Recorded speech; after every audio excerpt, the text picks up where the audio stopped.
or you can call the County Information Center at 727-464-4333. Hurricane Milton will make landfall as a major hurricane somewhere in the Tampa Bay area. I want to caution everybody to focus too close on these small shifts that we see. Tampa Bay remains in the cone and very close to projected center line. So on its projected path, Tampa Bay, St. Pete could see the northern eye wall of that storm, and any type of wobble could bring the storm right back over our city, just north of our city, which is that worst case scenario, or it could take it a little further south.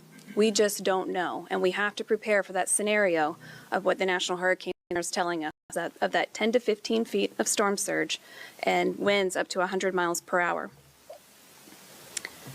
I just want to remind everybody, once we get through this storm, with these high winds and this flood, we're going to see impacts like we've never seen before here in Tampa Bay. I want to caution everybody, to be safe once we get through the storm.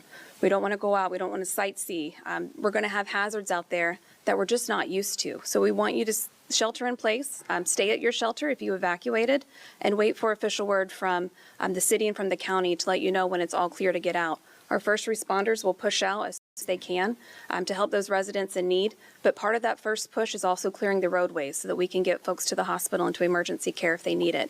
So the less residents that we can have out on the road, the better. And we'll continue to update that safety message as we get closer to landfall and we get to that recovery piece. I just want to end to say, please stay safe, please take care of one another, check on your neighbors, and we'll stay in touch with you throughout the process. Thank you, Amber.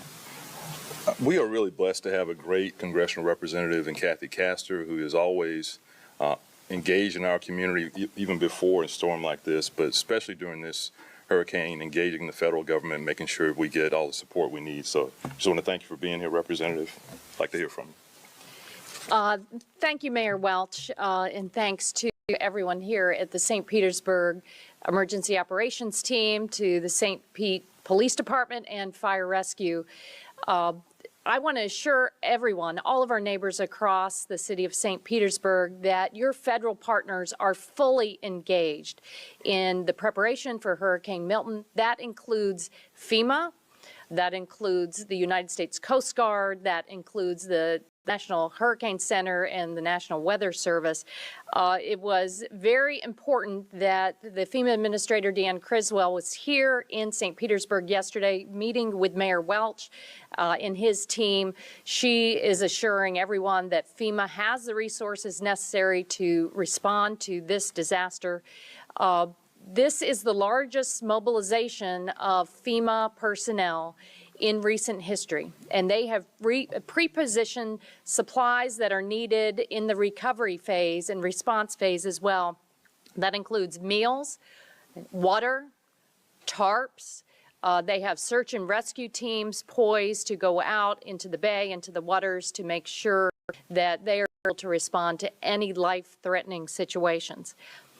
We're also fortunate here in St. Petersburg to have a very active Coast Guard presence, and the personnel from Sector St. Pete and the Clearwater Air Station are poised for